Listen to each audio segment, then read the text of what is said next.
welcome back to the Lightside Podcast. Happy New Year. I'm so happy that you've tuned in. It's the first week of 2024 and I'm so thrilled to go into the new year feeling energized and excited and prepared. And that's really the aim of this episode, as well as the week prior, was to get us into a place of feeling ready and clear on what we want to do for this coming year. I'm going to provide you with a comprehensive guide on your goal setting or intention setting for the year and really provide you with the tools and strategies to be able to set yourself up for success and have a year that meets the definition of success, what that means to you. Last week's episode was all about doing a reflection exercise to equip us with the ability to discern what areas we want to focus on in the coming year. And I hope you had the chance to do the Wheel of Life exercise portion and to notice where the biggest gaps are and see if that also aligns with what you want to value and prioritize in the coming year, what's most valuable to you right now, and use that to choose meaningful goals relative to what that Wheel of Life exercise revealed to you. If you haven't listened to the reflection episode, I highly recommend doing so. Consider it as a part 1 to this. Go and listen to that and then come back. The reason why it's a prerequisite to goal setting is that it allows us to see how we got to where we are. It helps us take a second to really consider and notice if there are any patterns and make decisive decisions to take action that is going to actually make an impact or a difference. It's like doing a life audit and understanding the areas that matter most to us. And,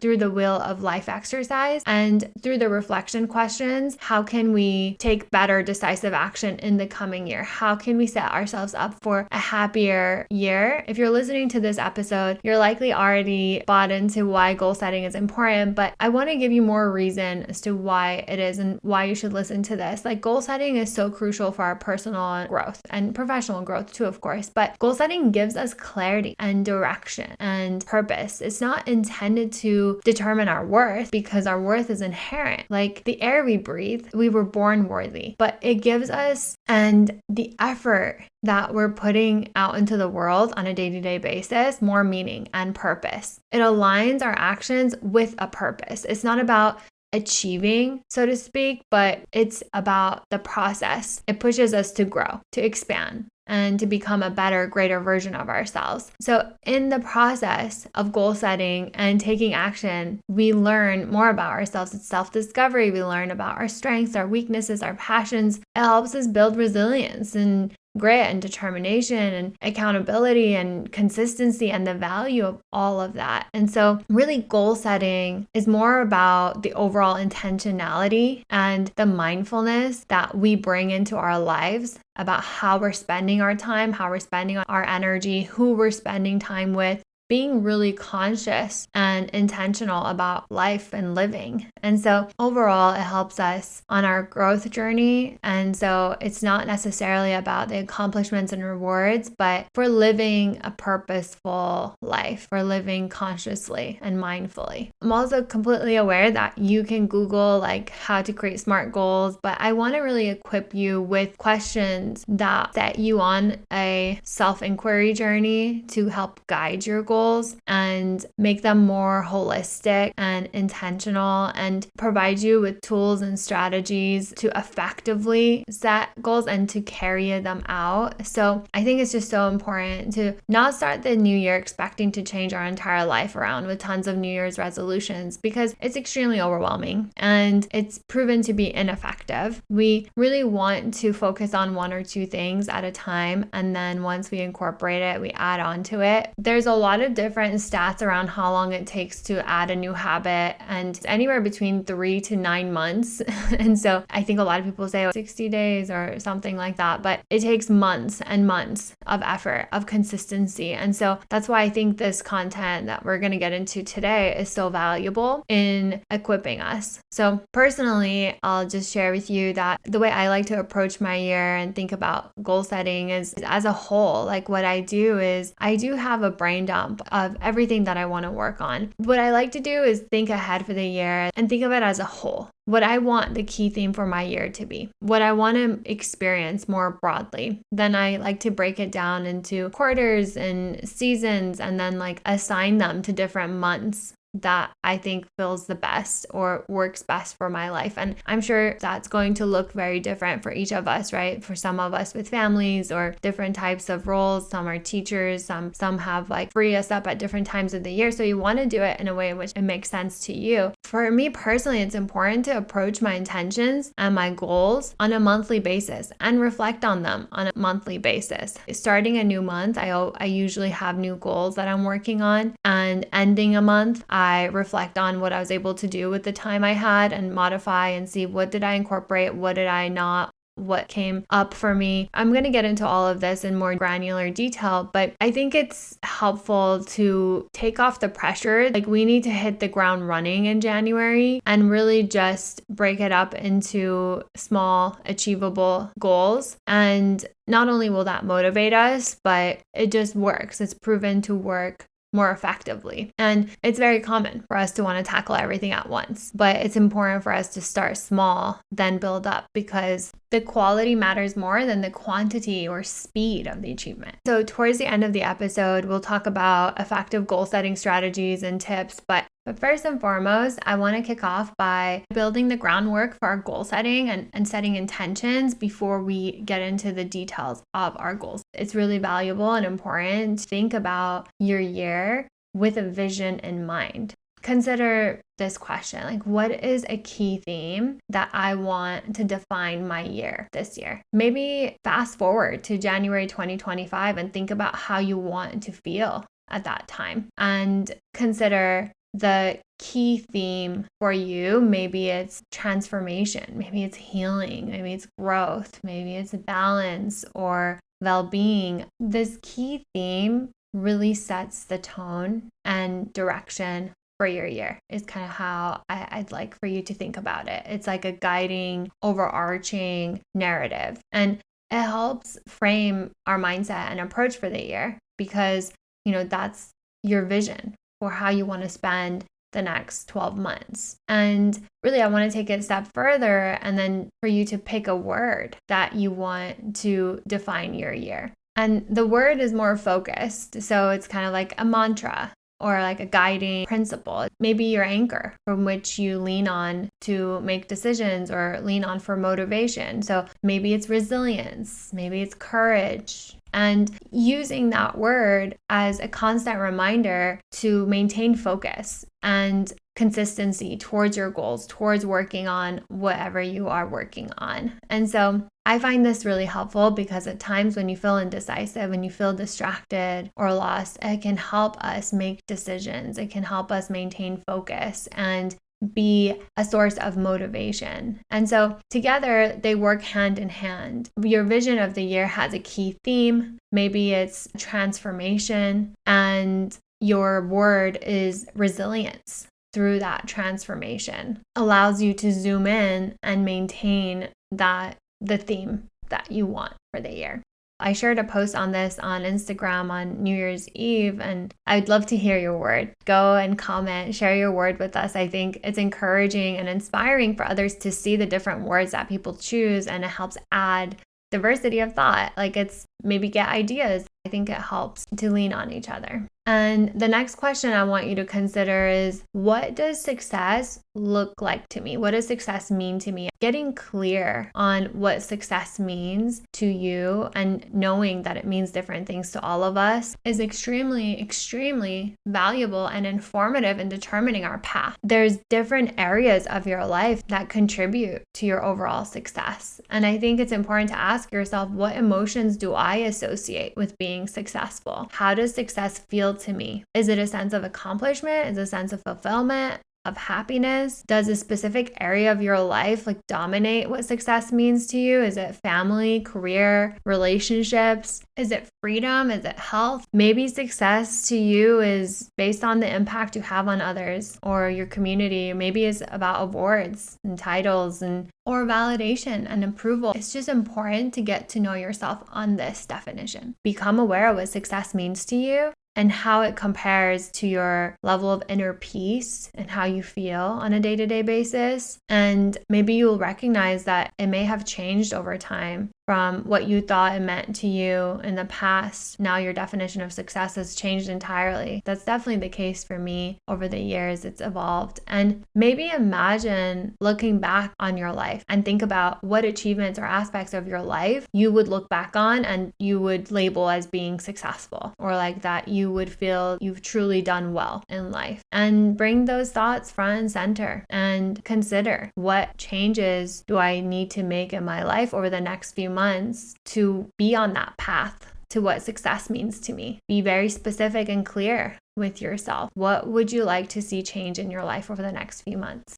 I have a very comprehensive guide that I've put together, which includes questions to think about and consider for 9 areas of your life. And it also raises the questions that we just talked about. But the categories that it covers are personal growth, health, both physical and mental, love, family and friends, career, finances, travel and experiences, our character and spirituality. What I've done is I've created a description of what each of these sections mean and entail of, and example goals for each section as a reference, and most importantly, questions to consider for that self-inquiry to help you formulate your goals holistically, thinking about your life as a whole. It's a 360 because every aspect of your life seeps into one another, is not mutually exclusive. So your career is not just impacting what you do at work. It impacts every other area of your life. And so the same goes with your relationships and your health. And I want to encourage you to visualize the outcome of your goals and your vision coming to fruition. See it played out in your mind and see how it would feel once you achieve the goals that you have in mind, or you've made the changes you wanted to make, and how that looks and how that feels. Maybe put together a vision board. I created a brief tutorial on this on my Instagram last year, and I'm happy to link it in the show notes. You can create a vision board and have it on the screensaver of your phone that you look at very often, and it helps recenter you and remotivate you towards your goals. But the reason why visualization is so powerful, and it's almost a secret sauce, is it creates motivation by reinforcing how it will look and feel in your life. It helps reduce the doubt and fear we might have too, because we're able to see it and visualize it and feel how it would feel for it to be true. And so it taps into our subconscious mind and help program it to recognize opportunities that come up that align with our goals. It also helps us create ideas and ways to get to where we want to get to. It helps us build confidence and self-belief in the possibility of what we want. It preps our mind to be more positive and have a positive outlook, but also preps our mind and body for the actual experience itself.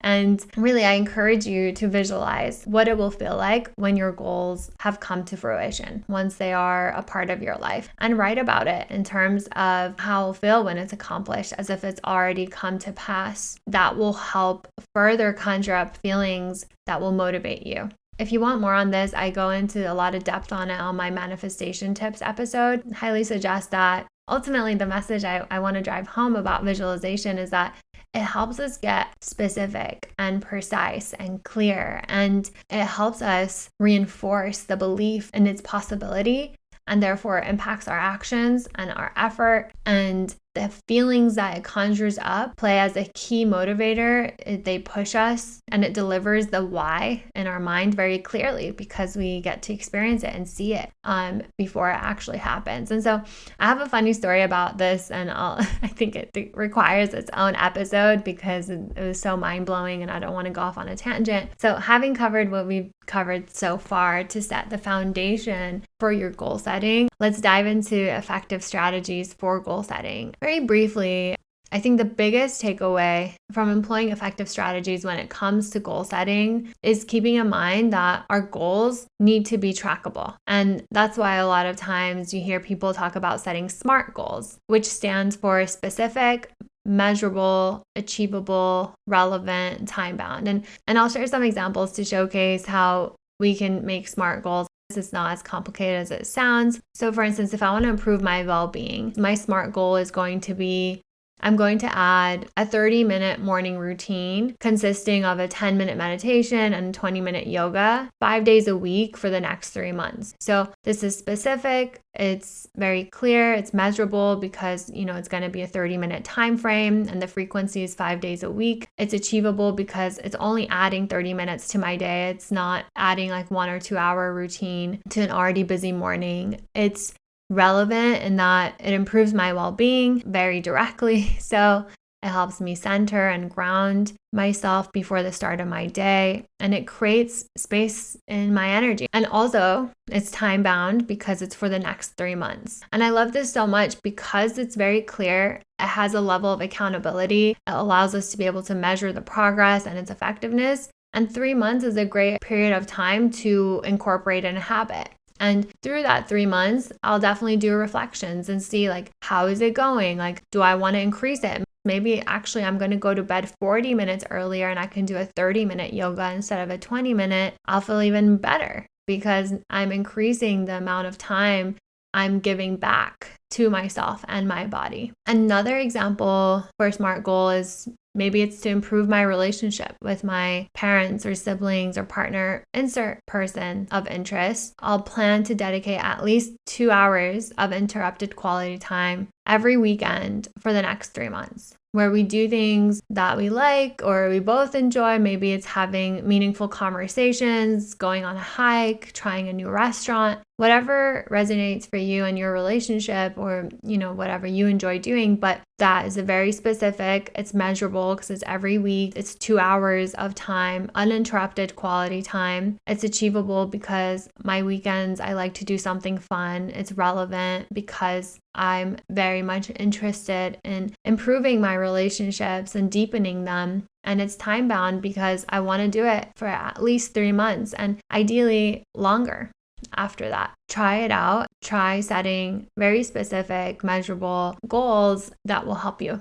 The reason why I really love the Wheel of Life exercise that I shared about last time, it helps shine light on which area of our life needs the most immediate attention or takes priority. Because when you see one area of your life is at, let's say on a scale of 1 to 10 at an 8, where another area of your life is at a 3, that imbalance seeps into every other area of your life. As I mentioned earlier, like each area is not mutually exclusive. So using the Wheel of Life exercise to help you prioritize what is really most important to you.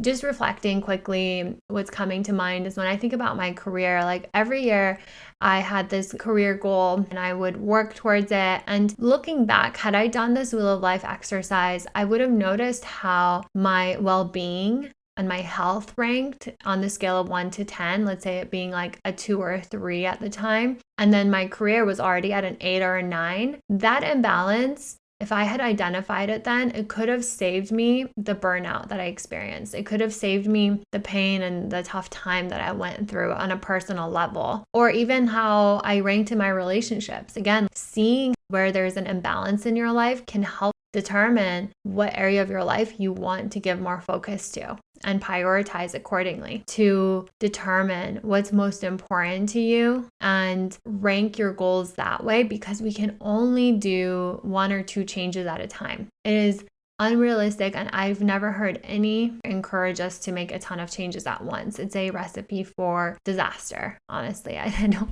like saying that word, but it's the truth. And so the next tip that I have is to break down your goal into small, manageable tasks. Maybe your goal is learning how to play guitar or piano, and that can sound overwhelming. How am I going to fit playing guitar? But it's about breaking it into small tasks. Like maybe it's 20 minutes a day, right? So the first day, your 20 minutes is spent on finding a guitar, or maybe finding someone to borrow it from. You already know somebody, or maybe it's finding out more about what it takes to play guitar the next day and like learning about it more in depth, like spending 20 minutes a day, just a 20-minute time commitment. Finding a teacher the next day, like spending 20 minutes Googling, looking out for referrals, recommendations. And then after that, it's 20 minutes a day to continue, 20 minutes to practice. It's likely lessons are 30 minutes to an hour, but that would be like on a weekly or bi-weekly basis. So you see how something that can feel really overwhelming, such as playing a new instrument as an adult. It's overwhelming for me to learn how to play guitar at the age I am at now with all the responsibilities I have on my plate. But if we break down the time commitment of what felt overwhelming to just 20 minutes a day, it becomes so much more manageable and we actually make progress. Break up your goal into small bite-sized pieces and incorporate it into your lifestyle on a gradual basis so that it's sustainable. What we care about is sustainability and long-term gratification. Really, we want to break up what we want to achieve into such small pieces so that it's better digestible. Okay, and we've talked about balance and how important that is. Then considering all of this, making your goals specific into SMART goals, breaking it down into small bite-sized pieces. Also consider what could come up, what could hinder you, what has stopped you in the past, what could stand in your way of achieving your goals now, and what can you do if it does come up? What have you done in the past to already address this that didn't work? Really having a mitigation plan. This is where my project management days really comes into play. Is like I wear this hat of thinking about what are potential risks and mitigants. And really the risks are what could come up that can stop you from sticking to your goal. So maybe it's like not going to bed early enough to be able to wake up 30 minutes early. And then having an action plan for that. Well, no, I'm going to put my phone away an hour before bed so I can really get to bed on time and get restful sleep so I can wake up at the time that I need in order to do my morning routine, which fuels me, which sets me up for success, which makes me feel great and balanced and energized. So it's like thinking about what could come up for you. Maybe not dedicating enough time on Sunday to go grocery shopping. That could be an obstacle to meal prepping. Okay, what can I do if that comes up? What I'm going to do is I'm going to go to the grocery store first thing when I wake up on Sunday. I'm just making it up. But I think it's important to think about what can come up and what your solution is for it ahead of. So when it comes up, you're not like, oh, well, I couldn't do it or like it wasn't meant to be. And then knowing your why is so important in maintaining momentum and consistency. Jay Shetty taught us an acronym in our coaching school, which was the word why. And to keep that in mind when we're working towards our goals or outcomes, which basically breaks down to what happens if I don't do this or if I don't achieve this goal. How is achieving this goal going to impact my life? And why does this matter to me? Why does this change matter? Why does this goal matter to me? And knowing all those aspects, like knowing your why you're showing up, why you're being consistent makes a huge difference. Like one thing that keeps me very consistent with my morning routine is knowing how I'll feel the rest of the day, knowing how energized I'll feel, knowing how well I sleep at night when I do my morning routine. That is a big enough reason for me to do it because I know if I don't do it, I'm going to feel tired. I'm going to feel exhausted coming days too because I won't sleep well. And the impact it has on me is my well-being. My ability to have good health is my abilities to live a happy life and a fulfilled life. The more you're able to tune in with the benefits and like the reasons why achieving your goals matters, the more likely you'll be motivated and accountable to show up, to take action, and be true and consistent with it. To package all of this in one place, I've created this comprehensive workbook to organize and track and to provide a 360 holistic view and picture of your goals and tracking them, and to use it as a tool to identify your goals, to set your goals and track them in one place, not only this year, but all the years to come in the same consistent manner. And I'm really proud of it. And I'm so happy with how comprehensive it has become. And I can't wait for you guys to see it. I've literally spent 10 years of my life creating guides and such in my corporate career. And so it's really one of my strong suits, so to speak. I will announce its availability on my Instagram, and I will also provide a link in the show notes. I hope that you find it helpful and valuable. And I'd love to hear your feedback. I'd love to hear your thoughts on this episode. Let me know if there's any points that I go into deeper or if you have any questions. I'd love to hear from you. I always love hearing from you. I appreciate your time so much. I'm so grateful and honored to spend time with you on a weekly basis now. If you've enjoyed this episode, please rate, review, share with your friends, family, colleagues. That is the biggest compliment, and I truly appreciate it so much. I'm wishing you a beautiful first week of January and a beautiful 2024. I will see you many, many times throughout the year. So we're just getting started. I'm sending you tons of love, and I'll see you next week. Thanks.